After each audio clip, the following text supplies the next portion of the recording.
Bom dia, meus amados irmãos, a graça para o Senhor Jesus, louvado seja sempre o nome do Senhor.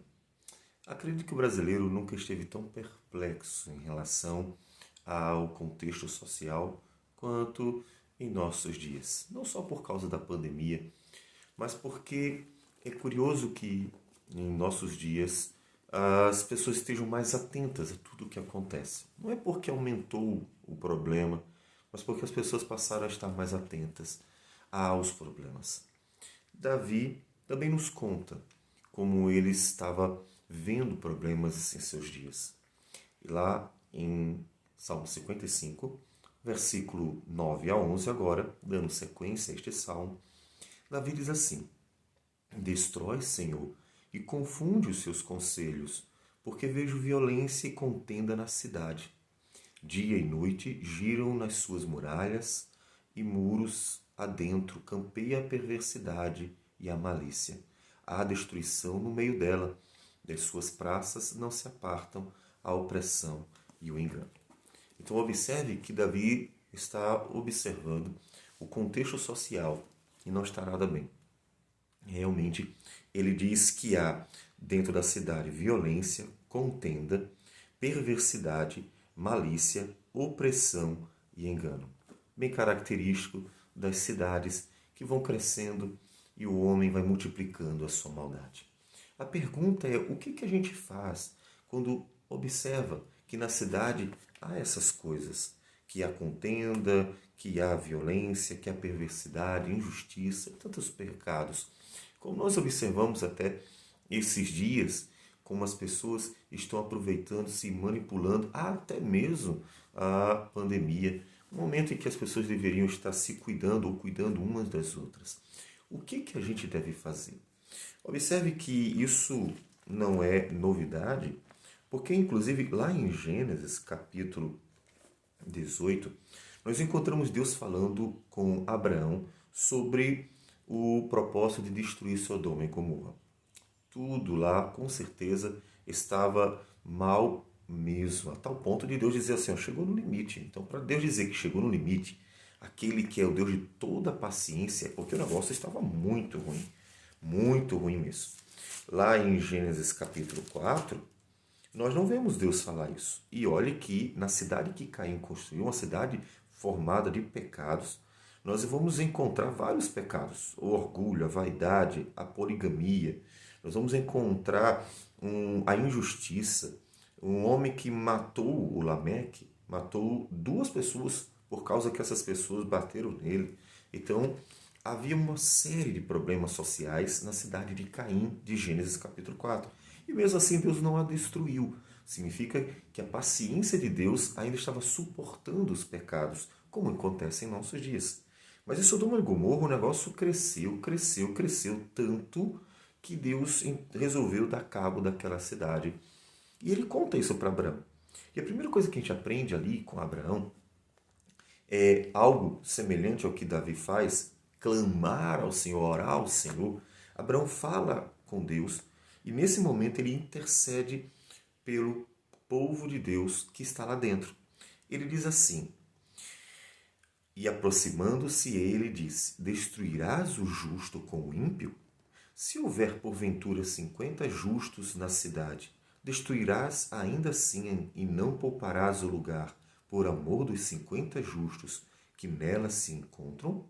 Longe de ti o fazeres tal coisa, matares o justo com o ímpio, como se o justo fosse igual ao ímpio. Longe de ti.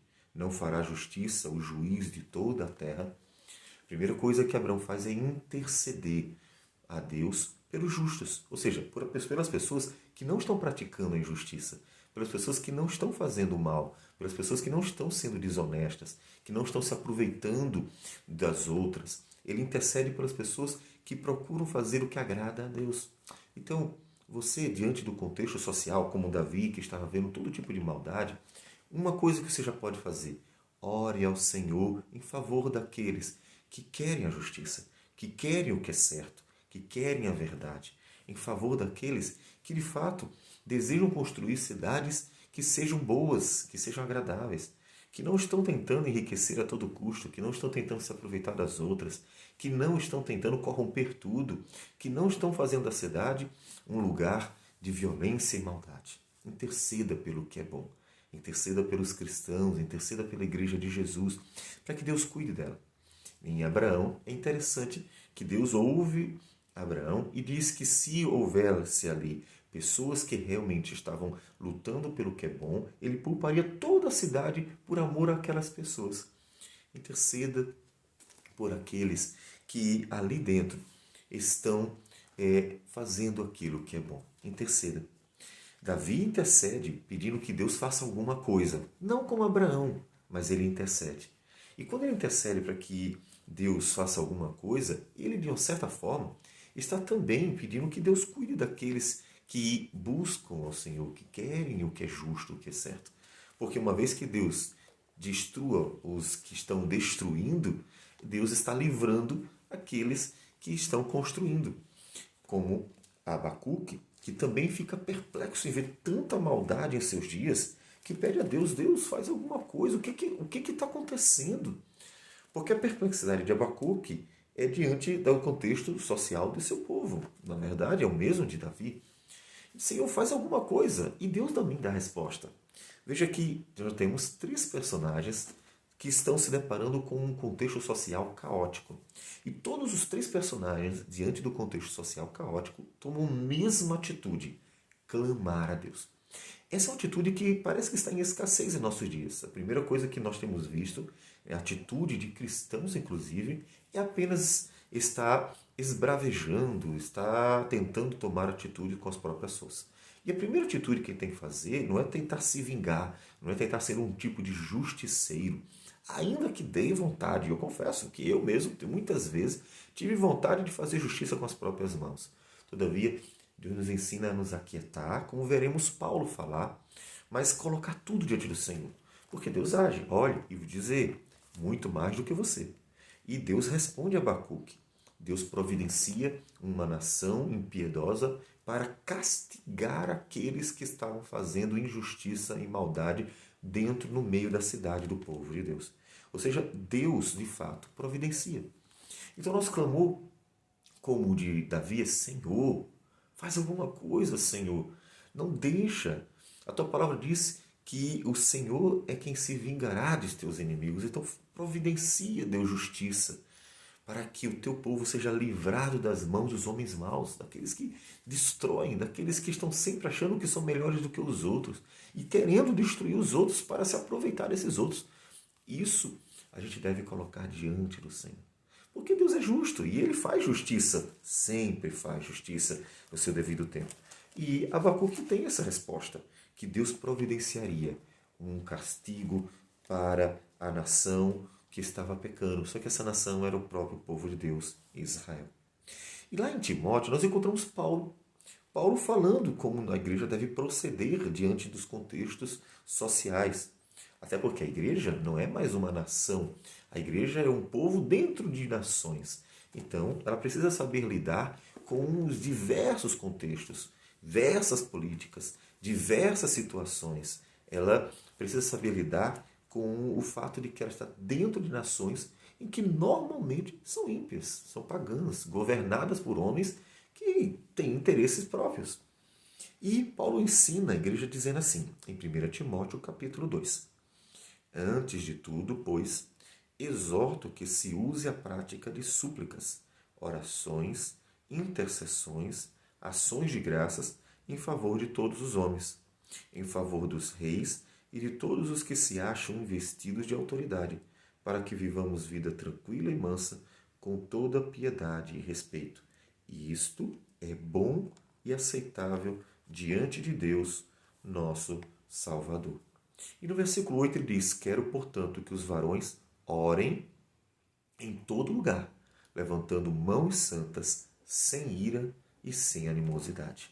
Ou seja, ainda que o coração fique de fato revoltado com tanta injustiça, com tanta maldade, com tudo o que estão fazendo com a nossa nação, com a instituição eclesiástica, o que estão fazendo com as cidades, o que estão fazendo com o nosso mundo, com o mundo que pertence a Deus e no qual nós vivemos. Nós precisamos clamar, ó Deus, vem, ó Deus, faz alguma coisa. Olha para a situação que estamos vivendo, toca nos corações, quebranta e ajuda-nos para que a gente viva a vida mansa e tranquila, lembrando que a nossa esperança não está aqui, mas está na vida eterna. Então, como Davi, clame ao Senhor e apresente tudo, porque a nossa confiança está num Deus que é o juiz de toda a terra. Não importa quão poderosos sejam os homens ou se achem, Deus sempre será o juiz de toda a terra. Então coloque tudo na presença dele. Vamos orar. Senhor Deus amado, nós agradecemos por tudo, inclusive pelo fato de termos segurança de que o Senhor é aquele que cuida de tudo, sim, apesar de tudo que o homem faz. E colocamos diante do Senhor toda a injustiça que temos visto em todas as instâncias da sociedade. Maldade, injustiça, perversidade. Nós temos encontrado, ó Deus, nos quatro cantos da terra, em toda esquina, a mentira, Senhor Deus, se tornou o fundamento da sociedade. Mas o Senhor é poderoso para cuidar de nós mesmo assim. E o Senhor é poderoso para fazer justiça. E o Senhor é poderoso para nos livrar do mal. E o Senhor é poderoso até para tocar nos corações dos homens mais perversos e quebrantá-los e usá-los para a tua glória e para o bem do teu povo. Como fez com o rei Ciro, que sendo um pagão, foi tocado pelo Senhor para ser um instrumento nas tuas mãos. Ajuda-nos, portanto, Senhor. É o que nós te pedimos em nome do Senhor Jesus. Amém.